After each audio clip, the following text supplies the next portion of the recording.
Donc en France, c'est un projet qui est né début 2008. On a commencé à intégrer des verticaux très techniques, comme le search marketing, comme le tracking, et progressivement, la structure a grossi en accompagnant le besoin des clients des agences. Et aujourd'hui, on avoisine 140 personnes, un peu plus de 10 business units d'expertise métier, et d'autres verticaux connexes, et néanmoins stratégiques pour le groupe, comme le mobile avec la marque Joule, ou comme le performance marketing avec la marque Quisma. GroupM Interaction, donc c'est la mutualisation des expertises digitales de GroupM au service des 5 agences du groupe.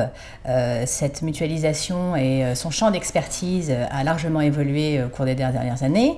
On a intégré en première instance tout ce qui était associé aux médias et ce qui tournait autour du média digital, puis toutes les briques de la data. Et plus récemment, c'était la dernière brique qui manquait à l'édifice de GroupM Interaction, tout ce qui est contenu avec le rapatriement d'Arthur Schlosky au sein de GroupM, qui est donc l'entité de conception et de production digitale du groupe. GroupM, le deuxième acteur du marché, les gains d'SFR, Johnson & Johnson ou Fiat sont des victoires qui nous ont permis effectivement de passer une étape dans la construction et la promesse de delivery qui est la nôtre auprès de nos clients. L'évolution du display, moi je n'aurais pas une vision si négative de son évolution. Aujourd'hui le display se bipolarise, donc on a d'un côté la partie premium, plus opérations spéciales, sur lequel il y a une vraie aspérité pour le marché à recréer de la valeur. Et probablement des coûts à jouer sur tout ce qui est marque média et autres acteurs qui vont pouvoir revaloriser leur inventaire grâce à cette promesse contextuelle qui va être encore plus recherchée par les annonceurs et tout ce qui est opération spéciale bien sûr. Et d'un autre côté, il y a tout le marché de l'audience qui est en train de se structurer et sur lequel eh bien, les investissements progressent, la promesse de segmentation et de ciblage utile fait ses preuves.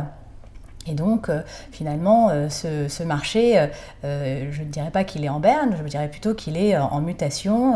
Ce qu'on peut attendre de nouveau sur le display, c'est à nos amis à les régies de l'inventer. Mais l'inventaire vidéo est un sujet absolument crucial. Le problème du marché, c'est qu'aujourd'hui, on manque d'inventaire. Donc il est important que les éditeurs renouvellent leur manière peut-être d'adresser leur contenu pour pouvoir créer un inventaire qualitatif et de taille supérieure de manière à ce qu'on puisse adresser avec efficacité et qualité, car il y a de la vidéo de toutes parts mais elles ne sont pas toutes de qualité et c'est le point qui va être le nôtre. Si on doit parler de l'intégration de l'écosystème digital aux stratégies plurimédia, chez GroupM Interaction, chez GroupM de façon plus large, on a eu deux façons d'appréhender le sujet.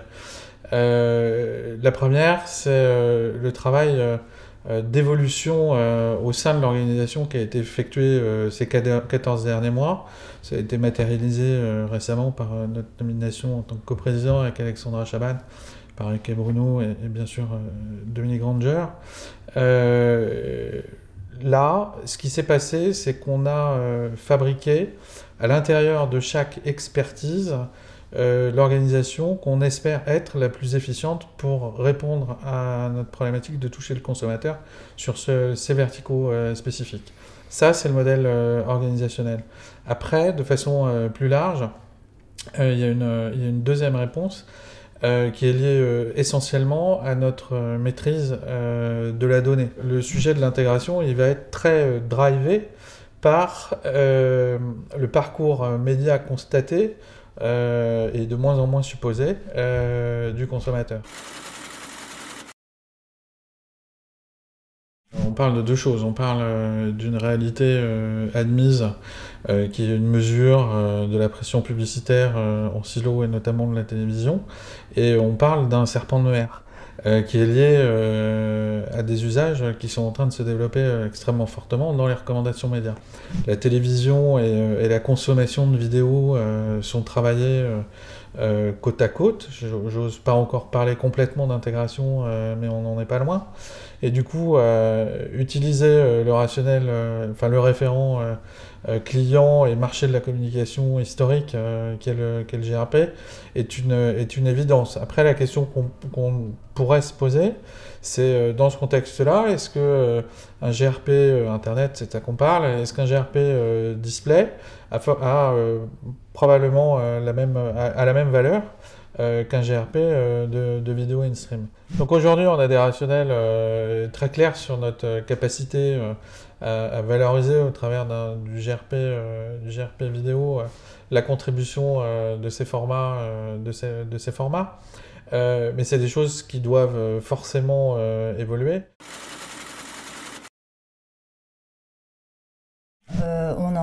C'est une longue histoire, car le groupe WPP a à cœur de pouvoir opérer ce nouveau métier dans toute sa transparence et en conformité avec la loi qui régit notre pays. Donc on a démarré un petit peu plus tardivement que nos concurrents sur ce sujet. On a une proposition de valeur qui est assez différenciante puisqu'elle est très ancrée sur l'audience et pas forcément qu'un produit qui sera axé sur de la performance. Donc on ne croit pas que les ADEX, en tout cas ce qu'on a créé qui s'appelle GroupM Trading Desk, soit un produit qui va venir dévaloriser les inventaires des éditeurs. Le phénomène des ADEX, c'est quelque chose qui va probablement se généraliser aux autres médias dans les mois ou les années à venir. C'est déjà ce qu'on est en train de constater sur le marché US avec le rachat de MediaMind par Digi, qui du coup va permettre de digitaliser et numériser les flux de diffusion sur la télé grâce à ces technologies-là. Ça arrive doucement en France et probablement sur les autres médias, dès lors que la numérisation prend le pas sur l'ensemble des contenus médias, il n'y a pas de raison que ce phénomène s'arrête simplement au digital stricto sensus.